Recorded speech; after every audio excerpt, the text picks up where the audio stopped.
ननु एतत्त्रयाणां देवादीनां अनुशासनं देवादिरपि एकैकम् एव उपादेयम् अद्यत्वेपि न तन्त्रयम् मनुष्य शिक्षितव्यम् इति पूर्व पक्षी कहता है एतत्त्रयाणाम, इन तीनों में से देवादियों के लिए उपदेश दिया, देवादी नाम अनुशासन, देवादियों को जो अनुशासन दिया गया था इन तीनों में से एक ने एक ही किया। देवता ने दमन का, मनुष्य ने दान का, असुर ने दया का किया था। और लोग तो आजकल फिर हम क्यों तीनों करें? आज भी मनुष्य केवल दान का काम करे, दमन न करे, दया भी न करे। वो तो हमारा है नहीं, वो तो देवताओं के लिए और असुरों के लिए था, ऐसा पूर्व पक्षी कहता है। देवादिवीर एकैकमेव उपादेयम्, देवादियों के द्वारा एक ही उपादेय था। तो अद्यत्वेपि न तंत्रयम् मनुष्य ही शिक्षितव्य, इसलिए आज भी हम मनुष्यों के द्वारा इन तीनों के तीनों का उपशिक्षण नहीं होनी चाहिए, एक ही का होना चाहिए। ननु ये जब कहा तो सिद्धांति अत्र उच्यते पूर्वैर देवादिर विशिष्टेर अनुष्ठितम् एतत्त्रयम् तस्मात् मनुष्यरेव शिक्षितव्यम्। पूर्व में उन श्रेष्ठ पुरुषों के द्वारा जो आचरण किया गया है उन सारे चीजों को हमें करना ही पड़ेगा। मनुष्यों की अपेक्षा देवता तो श्रेष्ठ हैं और असुर भी श्रेष्ठ है अद्य तन मनुष्यों की अपेक्षा से। और उन असुरों के द्वारा आचरित सबका आचरण करने से हमें कोई लेन देन भी नहीं है। देवताओं के आचरण के सारे आचरण थोड़ा कर रहे हैं। बात अब केवल इन्हीं तीन की चली है, दम, दान, दया। उतने अंश में हम उन सभी को अपना ज्येष्ठ श्रेष्ठ मानने में कोई आपत्ति नहीं है। यद्यदाचर्य श्रेष्ठ तत्व देवेतरोचना, इसलिए हम हमारा कर्तव्य है वो तीनों को हम पालन करें, ये न कि केवल हम दान मात्र ग्रहण करेंगे। पूर्वैर देवादिवीर विशिष्ट ही, विशिष्ट देवादियों के द्वारा एक एक का भले अनुष्ठान किया गया है, फिर भी एतत्त्रयम् तस्मात्, जिसलिए तस्मात् का यस्मात् समझ, यस्मात् ज्येष्ठैर विशिष्टैर, विशिष्टैर में मतलब क्या, ज्येष्ठैर श्रेष्ठैश्च, तो ज्येष्ठ भी हैं श्रेष्ठ भी हैं, यही विशिष्ट शब्द का अर्थ यहाँ तात्पर्य है। देवादिवीर विशिष्ट ही का मतलब ज्येष्ठ श्रेष्ठ देवादिवीर यस्माद् अनुष्ठितम् एतत्त्रयम् तस्मात् मनुष्यैरेव शिक्षितव्यम्। नीचे टिप्पणकार समझाए मनुष्यैरेव इति एवकार पूर्वैः समुचित्य अनुष्ठितम् अपि अनुष्ठितम् अपि होना चाहिए। पूर्वैः समुचित्य अनुष्ठितम् अपि साधु आधुनिकैर अभी आधुनिक ही तथैव अनुष्ठेयम्, भले ही वो लोग समुच्चय करके अनुष्ठान नहीं किए हैं, लेकिन आजकल के लोगों को समुचित्य तथैव माने समुचित्यैव अनुष्ठेयम्। क्यों? आधुनिकान् प्रति पूर्वेषां त्रयाणामपि ज्येष्ठत्व अविशेषात्। जो प्रजापति के संतान देवता मनुष्य और असुर कह गए, वे तीनों के तीनों आजकल के मनुष्यों की अपेक्षा से ज्येष्ठ और श्रेष्ठ तो है ही। भले उन लोगों ने समुच्चय करके प्रत्येक ने तीनों तीनों का अनुष्ठान भले ही नहीं किया हो, लेकिन हम लोगों को तो तीनों करना ही चाहिए। ये तो मोटा मोटी एक जवाब दे रहे हैं, अनेक जवाब देंगे, यहाँ पर अलग अलग जवाब देंगे। तत्र दयालुत्व से अनुष्ठेयत्वं स्यात्, पूर्व पक्षी से फिर उठता है, लेकिन यहाँ दयालुत्व तो अनुष्ठेय नहीं होना चाहिए। क्यों? असुरों ने किया ना, नीचे असुर तो घटिया लोग हैं, असुरों ने आचार अनुष्ठान किया, उसको हम क्यों पालन करें? हम तो असुरों से श्रेष्ठ है, मनुष्य है। ऐसा कोई तर्क दे रहा है। कहते दयालुत्व से अनुष्ठेयम् स्यात्, कथम असुरैर अप्रशस्तेर अनुष्ठितम् मनुष्यैरपि अनुष्ठितव्यम्। जो अप्रशस्त घटिया लोग हैं, ऐसे असुरों के द्वारा अनुष्ठान किया वस्तु हम करेंगे, फिर तो कल असुर दारू पिए तो हम भी पिए, तो बात बनेगी नहीं। यदि चेत कहते न, ऐसी आशंका मत करो। यहाँ पर असुरों के द्वारा आचरित श्रुति सम्मत तत्व मात्र को लेकर कह रहे हैं। उन्होंने दारू पिया है, औरतों को भोगा, क्या किया, उसे क्या लेन देने? उन्होंने क्या क्या नहीं किया उनसे हमारा कोई मतलब नहीं। बाकी उनके द्वारा किया हुआ यह एक काम जो श्रुति ने बताया है, दया, बस उसी का हम अनुकरण करेंगे। बाकी उनके जीवन चरित्र का किसी भी अंश का अनुकरण नहीं होगा। तद देवताओं में भी समझो, भले वो हमसे प्रशस्त हैं, अप्रशस्त नहीं है, लेकिन प्रशस्त उनके द्वारा क्या सकल आचरणों का हम आचरण अनुकरण नहीं कर सकते। हमें तो केवल उस अंश को लेना है जिस अंश में श्रुति ने सम्मति दिया है, उसी का अनुष्ठान करना। इसलिए अनुमान होता है दयालुत्तम, पूर्व पक्ष कहेगा अनुष्ठेयम अप्रशस्ताचरितत्वात् यथा मदिरापानवत्, ये दृष्टांत बना देगा। तो सिद्धांत कहेगा नहीं नहीं, दयालुत्तम अनुष्ठेयम, क्यों? हित साधनत्वात्, हित का साधनत्वेन उपदिष्टत्वात्, हित साधनत्वेन उपदिष्टत्वात् यथा अग्निहोत्रादिवत्। उसी प्रजापति, उसी ब्रह्मा ने वेदों को हमें दिया और अग्निहोत्र कर्मकांड के बारे में हित साधनत्व ने हमें प्रतिपादन किया। इसलिए जैसा हम उनका अनुष्ठान करते हैं उसी प्रकार दया का भी अनुष्ठान करेंगे, क्योंकि वही प्रजापति जिसने वेदों को दिया इस दुनिया के लिए, उसी ने ही इस दया का भी हित साधनत्वेन उपदेश दिया है। इसलिए उसका विपरीत अनुमान हो गया दयालुत्तम अनुष्ठेयम हित तम साधनत्वेन उपदिष्टत्वात् अग्निहोत्रादिवत्, ये अनुमान होता है। इस प्रकार से पूर्व पक्ष जो भी अनुमान कर लेता है उसका आपको विपरीत में 100% अनुमान बनाना पड़ेगा, या उसको काटना सीधा कोई श्रुति हो तो श्रुति दे देना, दो ही रास्ता होता है। सिद्धांत चेत न तुल्यत्व त्रयाणाम अतो अन्योत्र अभिप्राय प्रजापते है, क्योंकि यहाँ तो तीनों ही बराबर है। त्रयो प्राजापत्या शब्द आया, त्रयो ये नहीं है एक प्रशस्त अन्यो मध्यमा तृतीयो अप्रशस्त, ऐसा कहा आया? विषम नहीं है। तीनों प्रजापति का संतान, पुत्रत्व सामान्यता को लेकर व्यवहार है। यहाँ उनके असुर के असुरत्व को लेकर, देव का देवत्व को लेकर कोई विशेष व्यवहार नहीं। यहाँ तो तुल्यत्वात्रयाणाम पुत्रत्व सादृश्यता, और पुत्र के लिए जो हिततम उपदेश देना है वो पिता दे रहा है। जिसलिए हम भी उसी प्रजापति का पुत्र हैं, उनके दिया हुए इन उपदेशों को हम अपने हिततम मानेंगे। इसलिए कर तुल्यत्वात्रयाणाम, भाई पुत्रत्व है ना, तुल्यत्वात्रयाणाम तो अन्योत्र अभिप्राय। इसीलिए यहाँ जो अप्रशस्त असुर अनुष्ठित तत्वादि अभिप्राय है नहीं, इसलिए दयालुत्व अनुष्ठेय है। इस प्रकार का जो आपका जो अभिप्राय है उससे भिन्न अभिप्राय, अन्यों का मतलब पूर्व पक्षी का अभिप्राय से भिन्न अभिप्राय यहाँ पर लक्षित है। क्या अभिप्राय लक्षित है?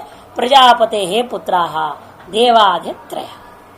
हमें उनके अन्य गुणों से या दोषों से कोई लेन देन नहीं है। यहाँ इतनी हमें देखना है पुत्रत्व जाति, पुत्रेभ्यश्च हितमेव पितृ उपदेष्टव्यम्, और पुत्रों के लिए जो उपदेश दिया जाता है पिता से वह हित ही होगा, अहित तो कभी नहीं उपदेश दे सकता।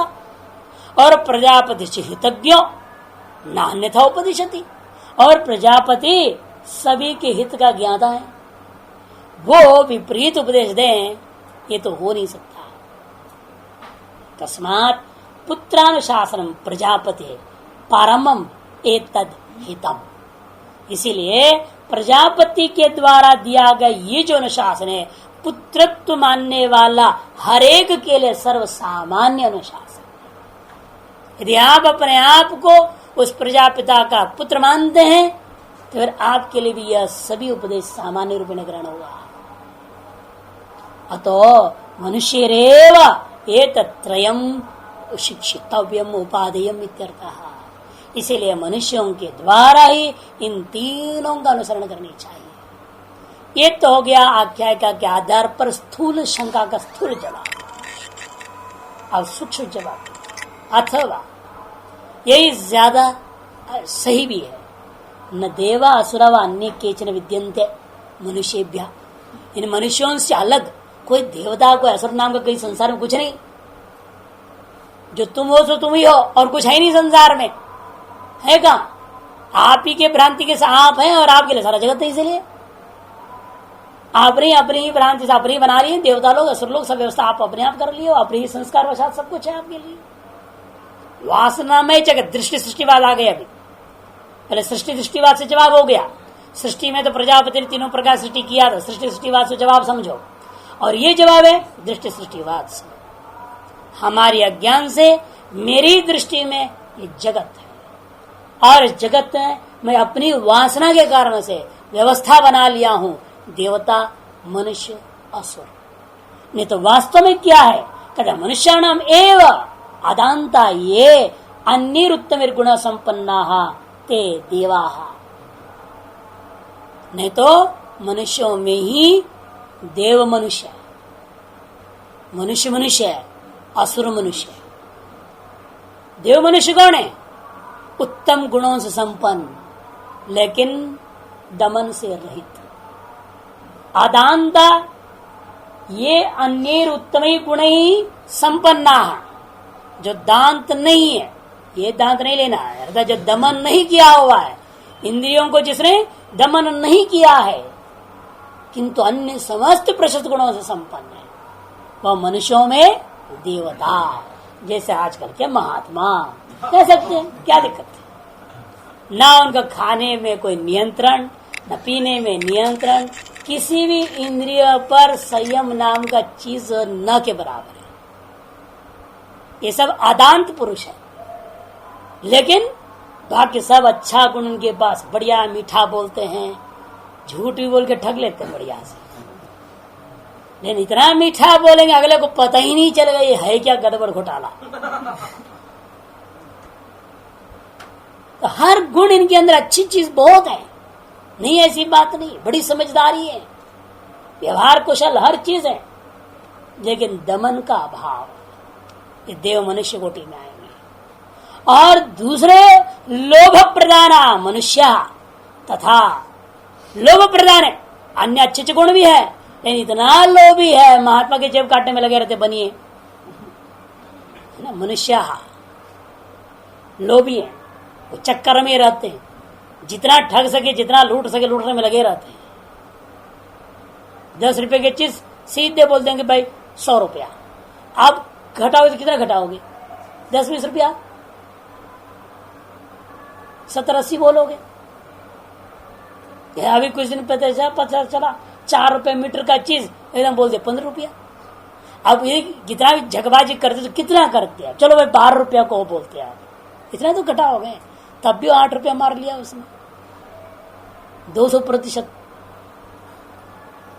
ये दुनिया है, ये लोभी पुरुष लोग हैं।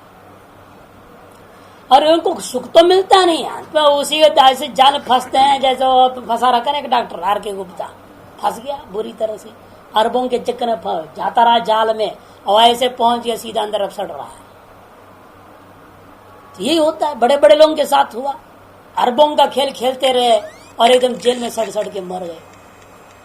हर्षद मेहता सुना होगा कभी नाम आपने, अरबों रुपयों की घोटाला किया था, अरबों के हिसाब से स्टॉक एक्सचेंज में,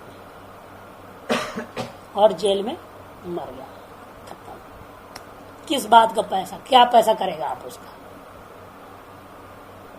ये लोभियों का दुर्दशा होता है। ये भी मनुष्यों में ही है, बाहर कहीं ढूंढने की जरूरत नहीं। तथा हिंसा परा क्रूर असुरा, ये सब उग्रवादी, आतंकवादी, अलगाववादी, ये सब इस कोटि में आते हैं। हिंसा परा क्रूरा, ये सब असुर कोटि के लोग हैं। ये भी मनुष्यों में, ये मनुष्याणाम में वह मनुष्यों के अंतर्गत ही रहता है। तीनों प्रकार के ते एव मनुष्या अदांत दोष अपेक्षा।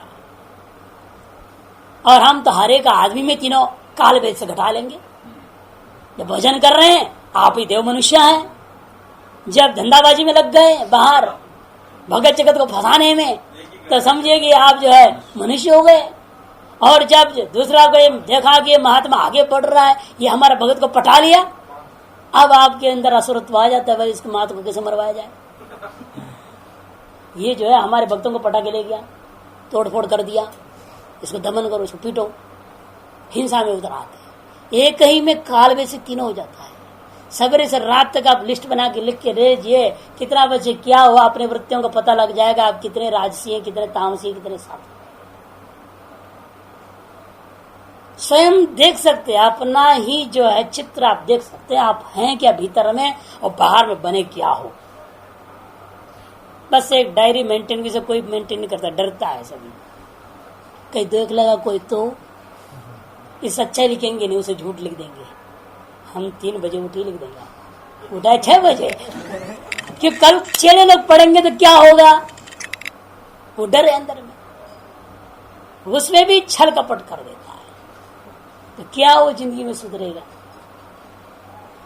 हुआ ऐसे शिवानंद आश्रम में एक बार बड़ा बवाल हुआ तो चिदानंद जी महाराज ने कहा सबको 200 पन्नों की कॉपी, बढ़िया 2-2 कलम सब दिए और कहा कि सारा व्यक्ति लिखेगा कितना बजे तुम उठ रहे हो, ईमानदारी से लिखो। एक ने भी नहीं लिखा, हिम्मत ही नहीं किसी को लिखने दी। कोई 4 बजे उठ रहा है, कोई 4:30, कोई 5, कोई नीत नहीं, नियम नहीं, कुछ नहीं, कैसे लिखेगा वो। लिख करके देगा सच्चाई तो महाराज जी कहेंगे क्या कहेंगे हमारे बारे में, क्या सोचेंगे, डर है। और झूठ लिखे तो तब भी डर है, महाराज जी कहेंगे ऐसे कैसे हो सकता है कि तुम्हारे ऊपर हमने सीआईडी छोड़ रखा, तो सीआईडी का तो ये रिपोर्ट है, तुम्हारी रिपोर्ट तो ये है। तुम अपने आप लिख रहे हो, तुम 4 बजे उठे हो, लेकिन हमारे सीआईडी ने आप कॉपी में लिखा है, अमुक ने जो है बनाई दे ऐसी तमाशा, उन्होंने इस कमरे वाले को उसकी सीआईडी, उसके कमरे को उसकी सीआईडी बना दिया। ये अलग अलग बुला के बोल दे तुम अपने पड़ोसी को पूरा लिखोगे, कितना बजे उठा, कितना बजे से कहाँ गया, कहाँ नहीं आया, सब बताओ, पूरा लिखो तुम। पड़ोसी को सीआईडी बना डाला। अब डर ही है, डर है, सबको पता है कि मेरे जैसे आपको कह दिया आप उसका ध्यान रखो, आपको डर सोचेंगे ना आप कि मेरा भी ध्यान कर किसी और को कहा होगा। अब लिखो सच तो मुसीबत, झूठ लिखो तो मुसीबत, क्या करेंगे। हफ्ता भर तक किसी ने कुछ नहीं लिखा, सारे कॉपियां वापस लौटा दी गई। हमारे जी ने क्या हुआ, क्यों नहीं लिख रहे हैं, सब मौन ही। वहां मौनम सर्वार्थ साधनम बन जाता है। महाराज जी ने जाते मतलब गड्ढे में जाना चाहते तो जाओ, क्या कर सकते, सुधरना ही नहीं चाहते कोई तो क्या करेंगे। ईट लेके बुल, वर्क लेके बुल एंड डाई लेके बुल, यही तुम्हारे लिए ठीक है। खाओ एक सांड जैसे, काम करो सांड जैसे, सो सांड जैसा, तो मरो भी सांड जैसे बोलते, और कोई रास्ता नहीं तुम्हारा। ये निर्णय लेना पड़ा उनको, मजबूरी है, स्थिति ऐसी है। इसलिए हर एक मनुष्य के अंदर 3 चीजें हैं, अदानता दोषत्रय में अपेक्षा। इसलिए अदानता दोषत्रय जो हर एक व्यक्ति के अंदर काल भेदात, अवस्था भेदात, स्थिति भेदात होता है, तो उन्हीं को ध्यान में रख करके देवादि शब्द भाजो भवंती, यही मनुष्य आप ही देवता हो जाते हो, सुबह दोपहर में मनुष्य हो जाते हो, सायंकाल को असुर हो जाते हो। कब क्या आप ही हो रहे हैं, कोई दूसरा है नहीं देवता असुर आदि। इतरांश गुणान सत्रजस्ता मानस्य अपेक्षा, किसी आधार पर ऐसा बात कही गई है, इतरांश गुणान सत्रज तमांस्य, जो सत्र तम रूपी जो अन्य गुण है, एक की अपेक्षा से 2 बाकी गौण हो जाता है, एक प्रधान हो जाता है, तब आप तत्त नाम वाले हो जाते हैं। सत्य प्रधान हो जाएंगे तो देवता, रजत प्रदान हो जाएंगे तो मनुष्य, और तम प्रदान हो जाएंगे तो असुर कहे जाएंगे। अतो मनुष्य शिक्षित में तत्रमिति, इसलिए चाहे उस सृष्टि दृष्टिवाद से विचार करो, चाहे दृष्टि सृष्टिवाद से विचार करो, मनुष्यों के द्वारा ही यह तीनों का तीनों साधन उपादेय सिद्ध हुआ। तद अपेक्षा यही प्रजापति ना उपदिष्टत्वात्, कि मनुष्यों को दृष्टिकोण में रख करके ही प्रजापति रूप मनुष्याधिकारता, पहले ही ब्रह्म सूत्र निर्णय हो चुका है, मनुष्याधिकारत्वात् तथा ही मनुष्य अदानता लुब्धा क्रूराश्च दृश्यन्ते, और दुनिया में देखने को भी मिल रहा है, अदानता लुब्धा क्रूराश्च मनुष्य दृश्यन्ते तथा च स्मृति काम क्रोध सुधा लोभस तस्मात् त्रयं त्यजेति थी। इस प्रकार से निर्गुण ब्रह्म विद्या, उसके अंगभूता अंतरंग साधन भूता जो ओम, और बहिरंग साधन भूता दान दम दया, तीनों का वर्णन कर दिया गया। इस निर्गुण ब्रह्म विद्या संबंधी आवश्यक सकल साधनों का वर्णन कर दिया, लेकिन ये 3 को अलग क्यों लिया फिर ओम से? इसलिए क्योंकि निर्गुण ब्रह्म विद्या का ही साधन नहीं है, सगुण ब्रह्म विद्या का भी साधन। सकल उपासनाओं के प्रति सर्व सामान्य साधन है दया, दाम और दान, तीनों। ये सकल उपासना, सकल कर्म, किसी भी चीज के प्रति सर्व सामान्य साधन है। और ओम ब्रह्म विद्या का एक विशिष्ट साधन है, जो कि अपर ब्रह्म विद्या भी दे सकता है, वो पर ब्रह्म विद्या भी दे सकता है। इसलिए उसको अंतरंग करके अलग कर दिया और उसको बहिरंग करके अलग कर दिया। इसी को संकेत कर रहे, देखो धमादि साधन त्रयम सर्वोपासना शेषम विहितम। कि निर्गुण ब्रह्मोपासना नहीं, सगुण ब्रह्मोपासना नहीं, सर्वोपासना शेषम धमादि साधन त्रयम विहितम। अनंतर ब्राह्मण पूर्व जो ब्राह्मण जो गया है, दांतो लुब्धो दयालु हो सन सर्वोपासनेश्वधिक्रियते।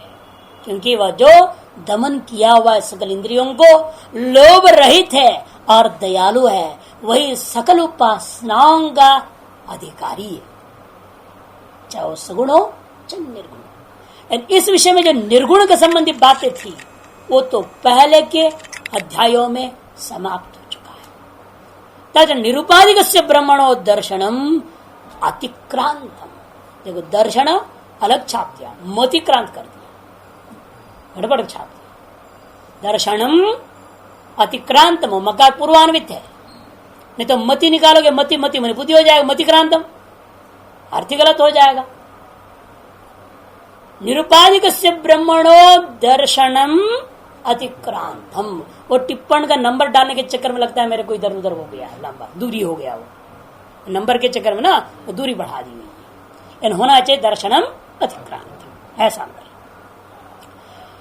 अर्थात क्या मतलब है, अब आगे क्या करना चाहते हो? फिर कहते देखो, जो निरुपाधिक ब्रह्म ज्ञान के अनधिकारी है उनके निरुपाधिक ब्रह्म की उपासना बताएंगे। जो निरुपाधिक ब्रह्म की उपासना के भी अनधिकारी है उनके लिए सगुण ब्रह्मोपासना बताएंगे। लेकिन सगुण ब्रह्मोपासना करने का भी दम नहीं है जिसके पास, उसकी अधिकारित्व कैसे प्राप्त करेगा? ऐसा एकदम लोभी है, हर तरह के दुर्गुण है, जड़ बुद्धि टाइप का है वो भी, लेकिन किसी भी प्रकार से यहां घुसना चाहता है, इस लाइन में अध्यात्म मार्ग में आना चाहता है। उसके लिए क्या, उसके लिए भी हमें कुछ ऐसी उपासनाएं बतानी है जो मोटे से मोटी बुद्धि वाला, भैंस बुद्धि वाला आदमी भी कर सके, ऐसी रास्ता निकालना है। उन उपासनाओं को अब आगे करने जा रहे हैं। अधुना अथाधुना, अथ इसलिए अलग कर दिया, वो तो हो गया ना अतिक्रांतम। अथ अधुना सोपाधिक अभ्युदय फलानि वक्तव्यानि इत्येवं अर्थोऽयम् आरम्भः। इसीलिए इस समय सोपाधिक तस्यैव माने ब्रह्मण, उसी सोपाधिक ब्रह्म का अभ्युदय रूपी फल प्रदान करने वाले उपासनाओं को कथन करना चाहिए। इसके लिए ही यह अगला ब्राह्मण जिसका नाम है हृदय ब्राह्मण, ये आरंभ होता है। अभ्युदय का मतलब क्या? सर्व सामान्य पाप क्षय से लेकर के स्वर्ग फल प्राप्ति पर्यंत साधनों का नाम अभ्युदय फल का साधन। अभ्युदय फल पाप क्षय से लेकर स्वर्ग प्राप्ति पर्यंत, ये सब फल का नाम अभ्युदय फल। और निश्रेष मोक्ष, दो ही चीज होता है। यथो अभ्युदय निश्रेष प्राप्ति स धर्म, ये साफ लक्षण बनाया था गीता जी का एकदम आरंभ में भाष्यकार ने साफ साफ लिखा है, जो कि उसका आधार आपस में श्रोत सूत्रादि अनेक ग्रंथ है, वैशेषिककार ने भी यही सब कहा है। इसलिए उन सब के आधार पर ही वो लिया गया है। ये तो अभ्युदय निश्रेयसाधिगम स धर्म, जिन चीजों से आपको अभ्युदय की प्राप्ति होता है या निश्रेष की प्राप्ति होता है उसी का नाम धर्म है। ब्रह्म विद्या से प्राप्त हो रहा है तो ब्रह्म विद्या धर्म है, अपर विद्या भी धर्म है। उससे आपको पाप क्षय से लेकर के स्वर्ग पर्यंत फल प्राप्ति हो रहा है। अभ्युदय इसका नाम है। अभ्युदय फलानि, अभ्युदय फलानि वक्तव्यानि एवं अर्थो अयम् आरम्भः। एष प्रजापतिर्यद् हृदयम् एतत् ब्रह्म एतत् सर्वं तदेतत् त्र्यक्षरगं हृदयम् इति। ह्रीत्येकमक्षरम् अभिहरन्त्यस्मै स्वाश्चन्ये च ये एवं वेद। दैत्येकमक्षरम् ददत्यस्मै स्वाश्चन्ये च ये एवं वेद। यमित्येकम् अक्षरम् येति स्वर्गं लोकं य एवं वेद। कहते हैं कि देखो, एष प्रजापति यद हृदयम, ये जो हृदय है ना, ये हृदय ही प्रजापति समझ। और हृदय के अंदर में जो बैठा है प्रजापति का दिमाग नहीं जाते ना वहां तक समझने की, बैठ करके आंख बंद करके उस हृदय के अंदर हिरण्य श्मश्रु है ना, हिरण्य श्मश्रु वाला, हिरण्य दाढ़ी, अपने आप को दाढ़ी मूछ वाले आप लोग तो सोच भी सकते, अपने आप को देख लो दाढ़ी मूछ वाले को, और फिर उसे हिरण्य रंग लगा देना, रंग थोड़ा पेंटिंग कर देना अंदर में, चित्रीकरण करना उसको। भाई काला दाढ़ी मूछ वाले है ना आप लोग मनुष्य, तो उसको काला को हटा के थोड़ा येलो कर देना, उसको गोल्ड कर देना, वो अपने आप समझ सकते हो, कल्पना कर सकते हो।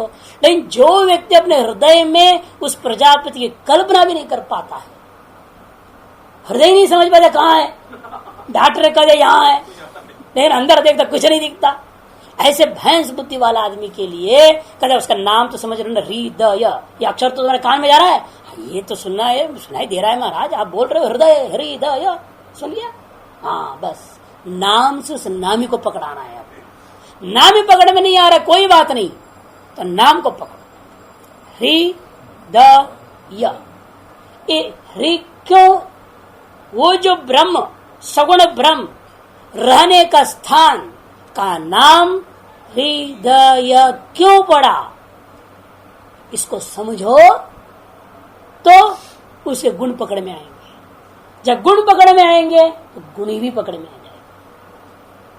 ये तरीका है नाम का उपासना। पहले आपने देखा था उत गी था नामाक्षरों की उपासना बताई गई, तद्वत हृदय ये नामाक्षरों की उपासना बताई गई। ये सब प्रजापति हृदय में तद ब्रह्म, बस यही ब्रह्म है, ये जो प्रजापति है यही वो ब्रह्म है, ये तद सर्वम यही सब कुछ है। देखो कैसे ले जा रहे हैं ना, पहले नाम से नामी को अभेद किया, नामी से उस सगुण ब्रह्म को, सगुण ब्रह्म को निर्गुण ब्रह्म से अभेद कर दिया। तदेतत्रक्षरम, इस नाम में 3 अक्षर है, एक अक्षर ह्री, दूसरा अक्षर द, तीसरा अक्षर यम। ह्री क्या है, धातु है, ह्री हरण है, सब कुछ हरण करने वाला, उस अभिहरणम सब कुछ ले आके देने वाला अर्थ हो जाता है, लेने वाला नहीं। अभि उपसर्ग जोड़ देगा तो अभिहरन्त्यस्मै, रीति एकम अक्षरम अभि उपसर्ग रहित बोला गया। इस वाक्य में अभी जोड़कर स्वयं श्रुति बोल रही है, अभिहरन्त्यस्मै स्वाश्च अन्ये च। जो ह्री मैं अभिहरण, ह्री इस अक्षर से ये अर्थ लेता है, क्या अर्थ ले रहा है, अभिहरणम, ये अर्थ लेता है। ये जो नाम इस स्थान का इसीलिए पड़ा क्योंकि स्थान पर बैठने वाला जो है उसकी क्षमता है कि वह सब कुछ आपको ला के देता है, चारों ओर से ला के अभिहरण कर प्रदान करता है। कौन, स्वास्थ्य अन्येच, इंद्रियां और इंद्रियों का जो विषय है ये सारी चीज उपलब्ध हो जाते हैं। ये एवं वेदा, जो इस नामाक्षर के रहस्य को जानता है और ऐसा चिंतन करता है तो वह उस स्थान की महिमा से समन्वित हो जाता है, अर्थात उसके वो 20 लोक में चारों तरफ से लोग आ करके देने लगेंगे। दैत्यकम अक्षरम, दा दानी धातु का है, ददाती थी दह, ददाती थी दह बन गया। इसे कहते हैं, इसका अर्थ क्या, ददति अस्मै स्वाश्च अन्ये च य एवं वेद। अस्मै उपासकाय स्वाश्च अन्ये च सर्वम ददति। इस उपासक के लिए स्वमन इंद्रियां और उसके विषय सारों तरफ से उसको प्राप्त होते रहेंगे, जो ऐसा द रूपी नामाक्षर का व्युत्पत्ति पूर्वक अर्थ को सम्यक प्रकार से जानकर चिंतन करता है। यस्मिन यम इति एकम अक्षरम, और अंत में यम, ये इन गतौ धातु से बना, इन गतौ धातु से यम, इसे एति, और क्या कर रहे हैं, एति इति यम। ईगदा से क्या होता है, अच्छोयत प्राप्त होता है, उसको बात करके पचादिगण में लेकर अच्छ प्रत्यय कर दो, ईदर इणो यण हो गया, यह हो गया स्वात्पत्ति यम बन गया। इसलिए कहते कि देखो ये स्वर्गम लोकम ये एवं वेद, जो इस गमन अर्थ वाला इन गतो धातु से बोधित है, यह रूपी अक्षर इस स्थान विशेष का नाम में ऐसा जब जानकर उपासना करेगा, वह भी यहां से जाने वाला होगा। वो जायस्व मृस्व वाला जो तीसरा कोटि है ना, गड़बड़ कोटि वाला, वो नहीं रहेगा।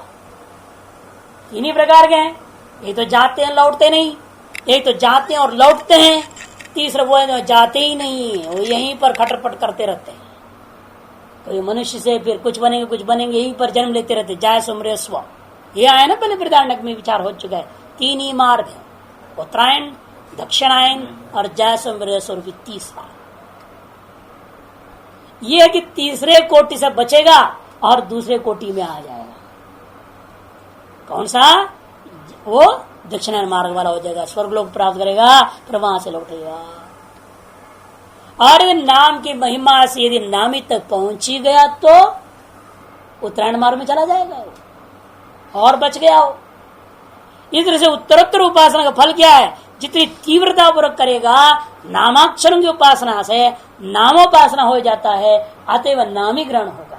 और नामी यदि गृहित हो गया, उसकी कृपा हो गई, तो फिर आपका बेड़ा ही पार हो गया।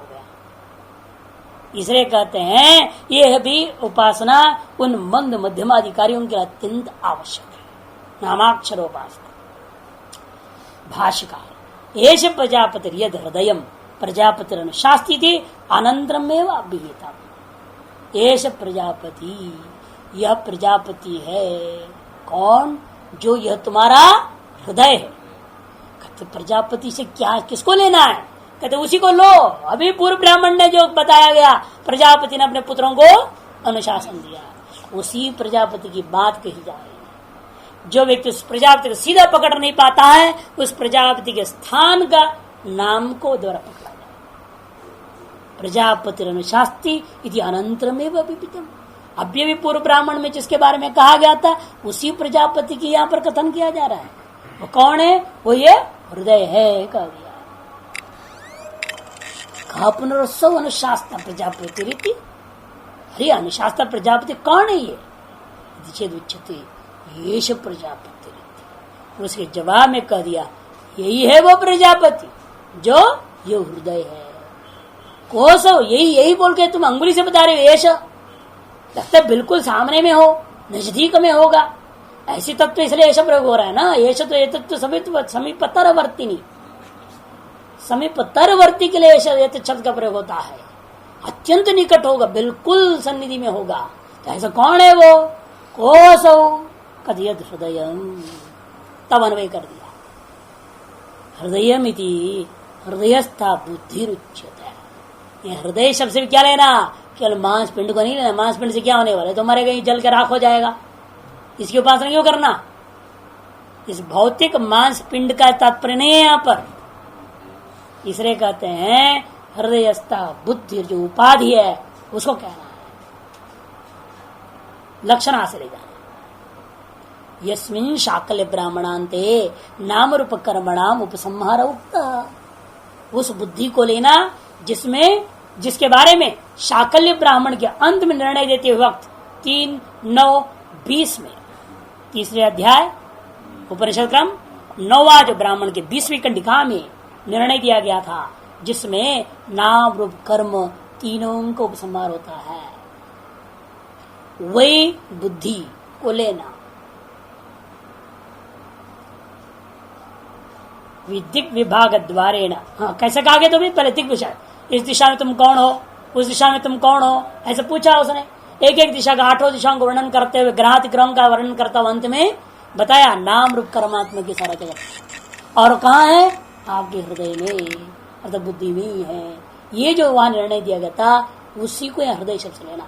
तदे तत् सर्वभूत प्रतिष्ठम सर्वभूतात्मभूतम हृदयम प्रजापति प्रजानां स्रष्टा। वही यह समस्त प्राणियों में जो प्रतिष्ठित है, सभी प्राणियों का जो आत्मभूत है, वही हृदय है। वही प्रजापति है, वही है जो सकल प्रजाओं को उत्पन्न करने वाला है। एतद ब्रह्म, एतद ब्रह्म बृहत्वात् सर्वात्मत्वाच्च ब्रह्म, निर्गुण नहीं है इसलिए कहते हैं बृहत्वात् और सर्वात्मकत्वात्, इसलिए उसको ब्रह्म कह दिया। एतत् सर्वम, और यही सब कुछ है, जो कुछ भी व्याख्या ही है संसार में वो सब कुछ यही है, प्रजापति है, यही हृदय है। हृदय ही सबका व्याख्यान करता है। इसलिए कार जो जैसा देखता है वो वैसा व्याख्यान करता है, उसकी अपनी वासना के अनुसार बोलता है। People see what they want to see, सिद्धांत सर्वसामान्य। हर बात में अपनी बुद्धि से आदमी सोचेगा, अपनी ही वासना के अनुसार अकल लगाएगा और कल्पना करेगा।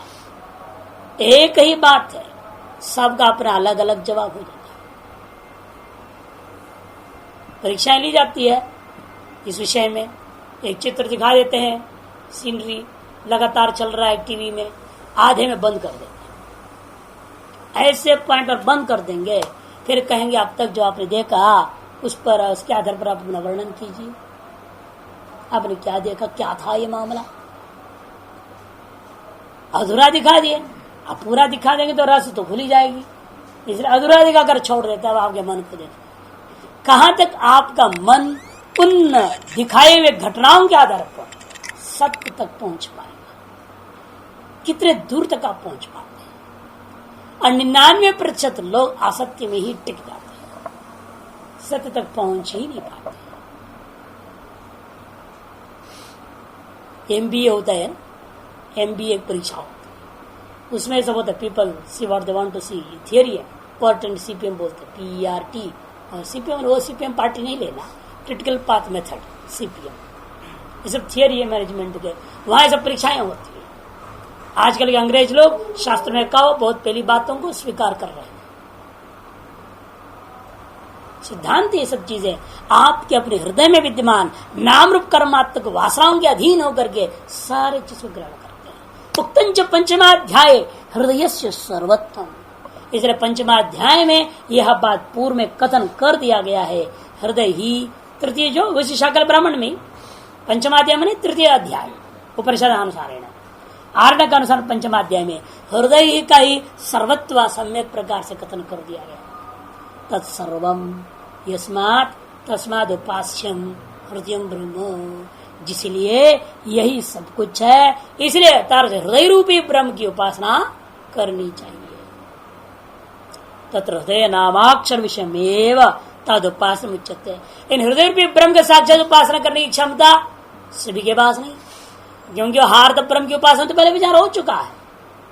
इसलिए आप क्या करेंगे, उपास्य है हार्द ब्रह्म, लेकिन उसकी करने की क्षमता जिसको नहीं है उसके लिए क्या करेंगे, उसी विषय में हृदय रूपी नाम के अक्षरों विषय के यहाँ उपासना कथन करेंगे। तदे तत् हृदय में नाम त्रिक्षरम, हृदय या नाम में 3 अक्षर है, 3 अक्षराणि अस्ति त्रिक्षर, बहुव्रीहि समास हुआ है। कानि पुनस्तानि 3 अक्षराणि, वे 3 अक्षर कौन है, इत्युच्यन्ते हृदयमिति हृदय, उसमें से एक व्याख्या कर रहे हैं। हृत्यकम अक्षरम अभिहरंती, अभिहरंती व्याख्या कर दिया, अभी उपसर्ग सहित जोड़ दिया हरि को।